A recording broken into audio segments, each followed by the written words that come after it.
Good day viewers! In this video, I will tackle about the nervous system and its defenses and the normal biota of the nervous system.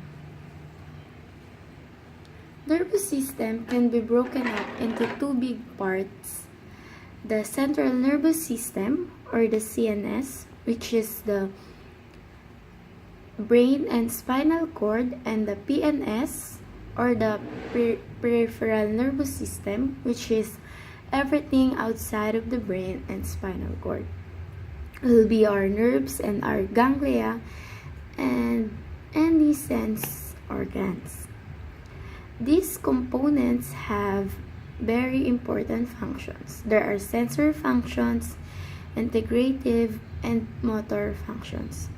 We need to take information, and so we need to collect information with our sensory organs. That information is then going to be sent to the CNS. Within the CNS, since the system, we integrate the information that we have come in the process and generate some kind of a response, and we send that response to the muscles and glands, more bodies to enact some kind of action or effector organs. The neurons within our nervous system are the cell type that most people like to focus on. The neurons are a rock star.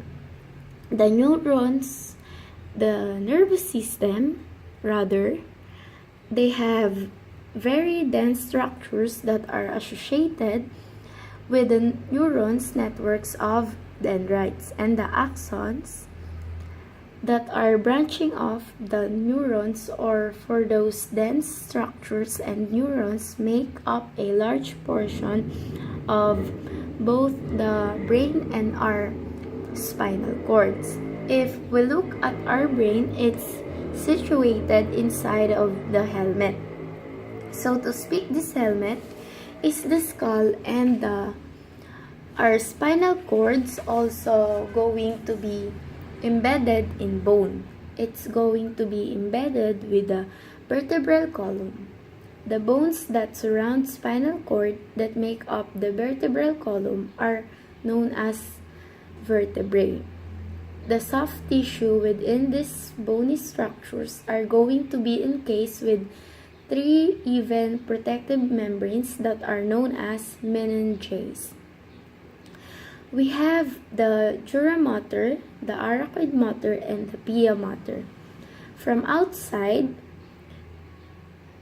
our dura mater is the top outermost layer and the subarachnoid space under the arachoid mater.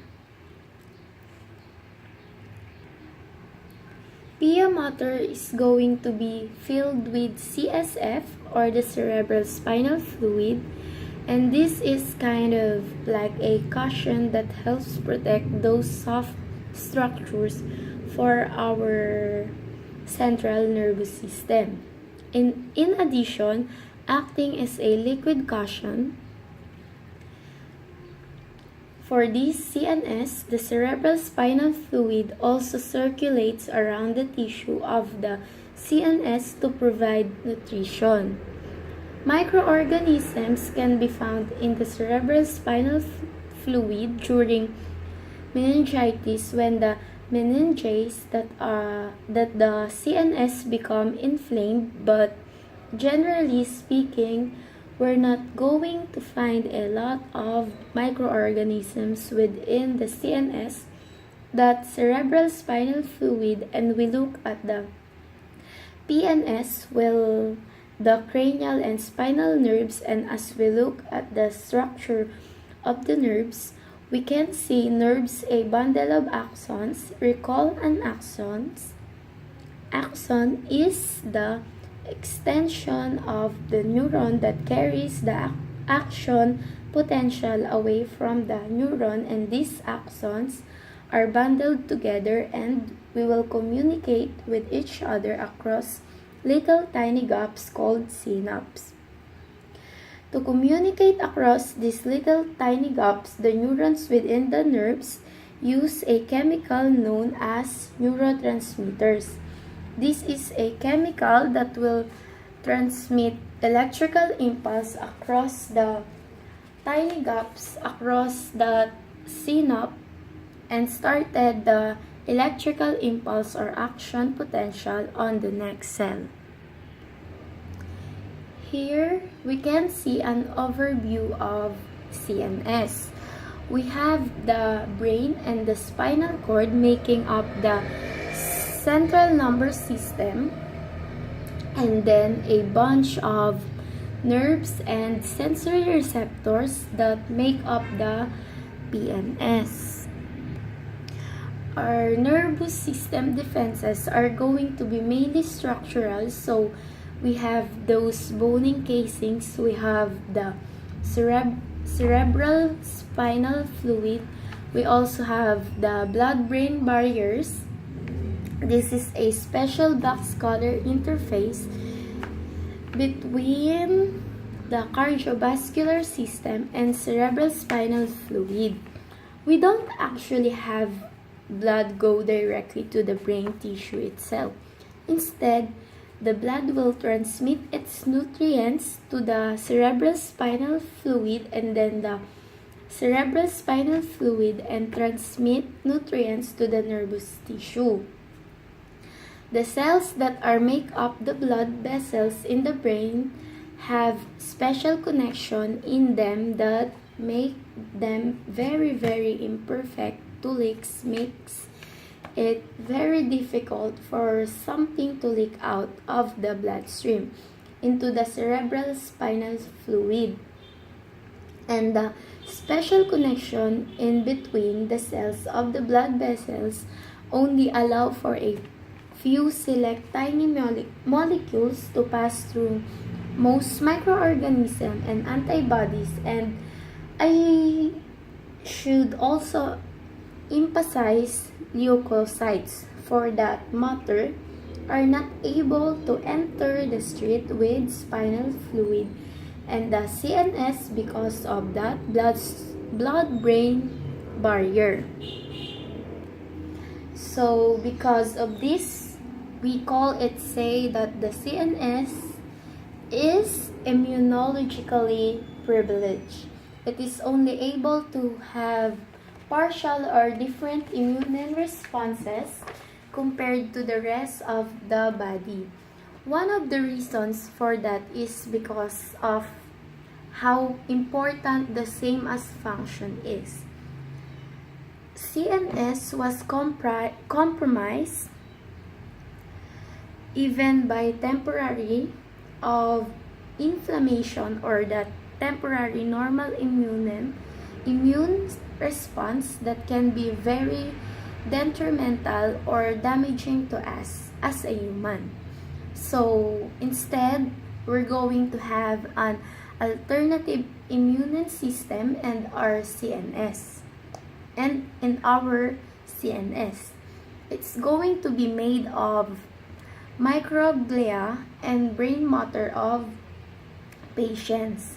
These two cell types that both have a psychoticalistic, a psychotic act capabilities, and they are very comparable to this is generic photosynthetically active cells that are present the rest of our body. Here we can see close up of the brain, and here on the brain we have wrapped around it the meninges, and then within that space we have the cushion of the cerebral spinal fluid, and around that we have the hard bony casing of the skull and the vertebral column. So now it's going to be on the normal biota of the nervous system. The reason that this is going to be probably the lecture recordings because There is a almost nothing that lives in the central nervous system for its normal biota. It's still believed that there is no normal biota of the central or peripheral nervous system. We have used the Human Microbiome Project to find tissues that had previously thought to have been sterile, to find in those tissues microbes that are growing and in part of the normal flora define microorganisms present in the neurons. Nervous tissue rather would represent a deviation from the healthy state. By definition, we define healthy nervous tissue in the CNS and PNS as devoid of microorganism contamination. We can find herpes viruses in dormant state in the nervous system, but dormant herpes viruses are not considered normal microbiota. And our human microbiome project currently is not sampling our nervous system, is currently focusing on the guts and other systems in our body. So to summarize, our defense is a normal biota of the nervous system. Our central nervous and central peripheral nervous has bone structure, a blood-brain barrier, and special phagocytes. And first defense and force way out of there is nothing. So that's all. Happy Heart Day!